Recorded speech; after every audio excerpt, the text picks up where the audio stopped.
네, 안녕하세요. 경자입니다. 2026년 주식시장이 화려하게 시작을 했지만 올해를 전체적으로 보면 여러 가지 도전에 직면할 것이라고 예상하고요. 그래서 늘 그랬던 것처럼 올해도 쉽지는 않겠지만 그래도 올 한 해 시장에서 잘 버티고 살아남아야 되니까 제가 현재 투자하고 있는 종목들 기반으로 올해 생각하고 있는 투자 방향성을 한번 정리를 해보았습니다. 그래서 크게 미국과 한국으로 구분하고 이번 주에 말씀을 드릴 텐데 오늘은 첫 번째로 미국 시장에 대한 저의 투자 아이디어를 조금 공유를 드리도록 하겠습니다. 자, 일단 현재 시장에서 가장 큰 부담을 주는 부분은 결국은 밸류에이션입니다.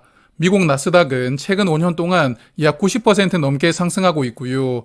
특히 23년부터 25년까지 3년 연속으로 우상향을 이어왔거든요.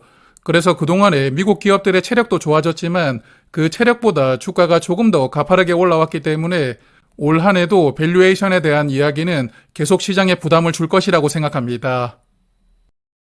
그리고 상대적으로 주가가 조금 더 가파르게 올라왔던 인공지능 관련 종목들은 사실 작년부터 계속 거품이라는 논리가 나오고 있었거든요. 인공지능을 하기 위해서 돈은 많이 투자를 하는데 실제로 돈을 벌고 있는 기업이 있느냐, 그래서 나중에 투자금은 건질 수 있겠느냐, 이러한 논리가 높아져 있는 밸류에이션과 함께 시장에 계속 부담으로 작용하고 있고요. 그래서 이러한 거품 논리는 올해 주식시장에서도 계속 크게 영향을 줄 것이라고 생각합니다. 자, 그렇지만 우리는 생각을 조금 해봐야 되는데요. 인공지능은 결국 4차 산업혁명의 핵심 키워드입니다. 인공지능을 어느 나라가 선점하느냐에 따라서 앞으로 몇십 년 동안 이어지는 산업 생태계에서 주도권을 행사할 수 있다고 볼 수가 있겠고요. 그러다 보니까 지금 미국과 중국은 인공지능의 패권을 선점하려고 거의 전쟁처럼 서로 경쟁을 벌이고 있습니다. 그래서 인공지능에 투자하는 기업들이 당장 인공지능에 막대하게 투자를 했는데 생각보다 투자금을 제대로 회수하지 못하고 그 중에서는 조금 어려워지는 기업도 나올 수가 있거든요. 하지만 모든 기업들이 어려워서 더 이상 개발을 하지 못하겠다. 이런 상황은 미국 정부 차원에서는 지켜보기가 힘들 것이라고 생각하고요. 그렇기 때문에 결국 인공지능에 투자를 하는 기업들은 미국 정부의 든든한 지원 아래 올 한 해도 기존과 같은 투자는 계속 이어갈 것이라고 저는 생각합니다. 자, 그래서 올해도 저는 미국 투자는 여전히 테크 종목들 비중을 가장 크게 가져갈 생각이고요. 기존에 투자를 하고 있던 빅테크 중심 상품의 수량을 조금씩 더 늘려갈 생각입니다. 그리고 길게 보면 주가가 올라가겠지만 사실 매일매일 보면 계속 오르기만 하는 것은 아니고 올랐다 내렸다 하잖아요. 그렇기 때문에 사고 파는 타이밍을 잡기가 쉽지가 않거든요. 그래서 개인적으로는 수익금을 계속 분배금으로 나누어주는 커버드콜 투자를 선호하고요. 물론 커버드콜이 수익률 측면에서는 오리지널 종목들보다 손해가 있겠지만 그래도 수익률 관리 측면에서는 분명히 장점이 있으니까요. 2026년 올 한 해도 저는 커버드콜 상품들을 적극적으로 활용할 생각입니다. 자, 그래서 올해도 미국 시장은 인공지능 섹터, 특히 빅테크 종목들 비중을 가장 크게 가져갈 생각이고요. 현재 빅테크 상품을 4종목 투자하고 있는데 라이즈 미국 AI 밸류 체인은 1년 정도 투자를 했고 타이거 미국 탑10 커버드 콜은 2년 정도 투자를 해오고 있거든요. 그러다 보니까 두 상품은 어느 정도 수익률이 나오고 있는 상황이긴 합니다. 그래서 두 종목의 포트폴리오를 간단하게 살펴보니까 라이즈 상품이 최근에 리밸런싱을 한 것 같더라고요. 원래 엔비디아와 오라클 그리고 마이크로소프트를 10% 넘는 비중으로 투자하고 있었는데 마이크로소프트가 빠지고 구글로 대체가 되었더라고요.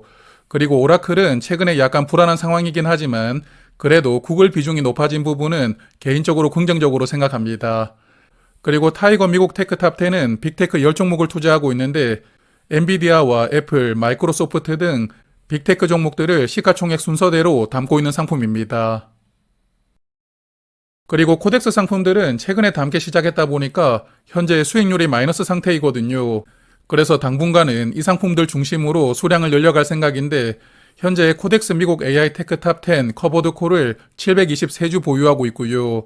코덱스 미국 성장 커버드 콜은 1100주를 담아두고 있습니다. 그래서 두 상품의 포트폴리오를 살펴보면 코덱스 미국 AI 테크 탑10도 빅테크 10종목을 투자하지만 시가총액 순서대로 투자하고 있지는 않고요. 엔비디아나 구글처럼 인공지능 색깔이 강한 종목들 중심으로 담고 있고 그리고 코덱스 미국 성장 커버드 콜은 제가 최근에 소개를 드렸잖아요. 간단하게 말씀을 드리면 QQQ와 QD보 ETF를 10% 넘는 비중으로 투자를 하고 있고요. 나머지는 빅테크 중심으로 투자하는 상품입니다. 그래서 빅테크 중심으로 투자하는 상품은 현재 4종목을 투자하고 있는데 라이즈와 타이거 상품은 일단 수익률이 괜찮게 나오고 있으니까요. 수익률이 크게 내려가지 않는 이상은 일단 분배금을 받으면서 계속 보유를 해볼 생각입니다. 그리고 코덱스 상품은 최근에 담기 시작했다 보니까 현재는 약간 마이너스 수익률이거든요. 그래서 당분간 주가 흐름을 보면서 천천히 물을 타고 수량을 조금씩 늘려볼 생각이고, 그렇기 때문에 4종목 중에서는 코덱스 2종목을 조금씩 더 투자를 하고요. 빅테크 상품들의 투자 비중을 올해 조금 더 높여갈 생각입니다. 자, 그리고 저는 미국 AI 소프트웨어 상품도 하나 담고 있는데 코덱스 미국 AI 소프트웨어 탑10이라는 상품이거든요. 최근에 투자를 시작했다 보니까 현재는 마이너스 수익률을 보여주고 있습니다. 그리고 소프트웨어 종목을 담고 있는 상품은 커버드 콜이 없더라고요. 그래서 이 종목은 현재 오리지널 상품으로 투자하고 있습니다. 그래서 이 상품을 살펴보면 팔란티어와 구글, 세일즈포스 등 인공지능 관련해서도 소프트웨어에 특화된 종목들을 10% 넘는 비중으로 투자하고 있고요. 그렇기 때문에 구글 같은 빅테크가 포함이 되어 있지만 나머지 종목 중에서는 초대형 종목은 없더라고요. 그래서 앞서 말씀을 드렸던 빅테크 상품들과는 다른 포트폴리오로 인공지능 테마에 투자를 할 수가 있다는 그러한 특징을 가지고 있습니다. 그리고 이 상품은 ISA 계좌에서 담고 있는데 현재 약간 마이너스 수익률을 보여주고 있더라고요. 그래서 어제도 100주를 더 매수하면서 이제는 600주까지 수량을 늘려두었는데 일단 1차 목표로는 800주를 생각하고 있거든요. 그래서 앞으로 200주 정도는 더 매수를 하고 목표하는 수량까지 천천히 늘려볼 계획입니다. 자, 그리고 저는 미국 대표지수 상품들도 투자를 하고 있습니다. S&P 500과 나스닥 100 기반으로 투자하는 상품들도 가지고 있으니까요. 이 종목들도 조금 더 말씀을 드리고 넘어가겠습니다. 먼저 S&P 500 기반으로 투자하는 상품은 코덱스 미국 배당 커버드 콜을 투자하고 있거든요. 코미컬하고 줄여서 부르는 상품인데 ISA 계좌에서는 2024년부터 투자를 해오고 있고요. 그리고 최근에 월배당 계좌에서도 담고 있으니까 현재는 미국 ETF 상품 중에서는 단일 종목으로는 가장 큰 비중으로 제가 투자하는 상품입니다. 그리고 나스닥 100 기반의 상품은 타이거 미국 나스닥 100 커버드 콜을 투자하고 있거든요. 이 상품도 ISA 계좌에서 담고 있고 작년에 불타기로 수량을 조금씩 더 늘리다 보니까 현재는 900주를 보유하고 있고요. 약 3% 정도 수익이 나오고 있습니다. 그래서 두 상품의 포트폴리오를 간단하게 살펴보면 코미컨은 VO ETF라고 해서 S&P 500을 담고 있는 ETF를 약 33% 비중으로 투자하고 있거든요. 그래서 전체 투자 비중의 3분의 1은 S&P 500 지수를 담고 있고 나머지는 디보 ETF와 캐터필러 등 미국의 배당 성장주 중심으로 담고 있습니다. 그렇기 때문에 S&P 500 느낌으로 미국의 배당 성장주에 투자하는 상품이고요. 그리고 타이거 상품은 나스닥 100 지수를 그대로 추종하기 때문에 엔비디아나 애플 같은 나스닥 시가총액 상위 종목들을 비중대로 투자하는 상품입니다. 그래서 미국 나스닥 100 커버드 콜은 불타기를 하면서 수량을 900주까지 늘렸기 때문에 올해는 조금 보수적으로 담을 생각이고요. 수익률이 마이너스로 빠진다면 그때는 조금 더 늘릴 생각이지만 플러스 구간에서 추가로 매수할 계획은 없습니다.